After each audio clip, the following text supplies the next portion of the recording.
magaalada London ayaa toddobaadkan jaa'isad xagga qoraalka ah lagu guddoonsiiyey Nadiifa Maxamed oo ah gabar Soomaali British ah oo dhaqanka wax ka qorta. Nadiifa ayaa dhowaan qortay buug ay ugu magac dartay Fortune Man, taas oo ah kan abaalmarinta ay ku siisay hay'adda Muslim. hore ayay abaalmarino ugu guuleysatay Nadiifa. Cabdiraxmaan Bidhaan ayaa inoo haya warka ku saabsan jaa'isadda dhowaan la guddoonsiiyey Nadiifa Maxamed.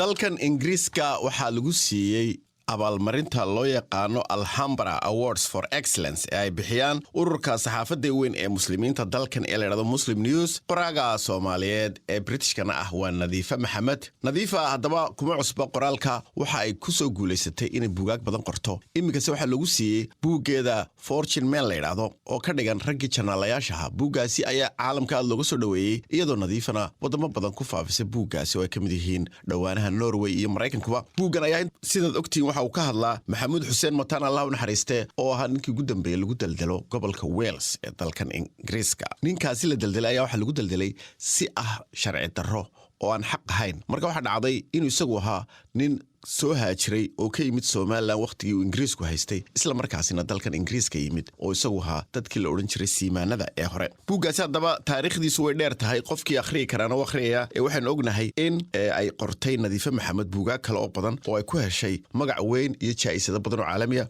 buugaagtaas waxaa ka mid ah Black Mamba Boy, The Orchard of Souls iyo buuggan ugu dambeeyey ee The Fortune of Man. marka waxaad moodaa in Nadiifo ay buugaagteedu inta badanba ay ku taxalluqaan oo ay ku lug leeyihiin dadkii soo haajiray, gaar ahaan ka yimid Cadan iyo Soomaaliland oo iyagu markaasi duruufiyaha la kulmeen, kuwaasi oo dadka caalamkuna ay jeclaysteen. waayo wax ka hadlaysa nolosha guud oo dadka haajiraya iyo dadka dhulkoodii ka tagaya meel kale tagaya iyo duruufaha la kulmayaan intuba waxay yihiin wax caalami noqday, taasi oo aad moodayso in dad badan ay qisooyinka akhristaan. tusaale ahaan buugga Black Mamba Boy wuxuu ka hadlayay aabaheedo kale iyo sidii uu soo haajiray iyo qisooyinkii uu soo maray. marka waxaad moodaa in buugaagtaasi ay xiise gaar ah ku yeesheen dadka wax akhrista ee dalkan Ingiriiska iyo wadamo kaleba. waxaanaynu ognahay in Nadiifa Maxamed ay wax ku baratay jaamacadda Oxford ee dalkan Ingiriiska, isla markaasina mar hore loo cumaamaday in ay tahay qoraaga dhalinyarada ah ee ugu wanaagsan dalkan Ingiriiska.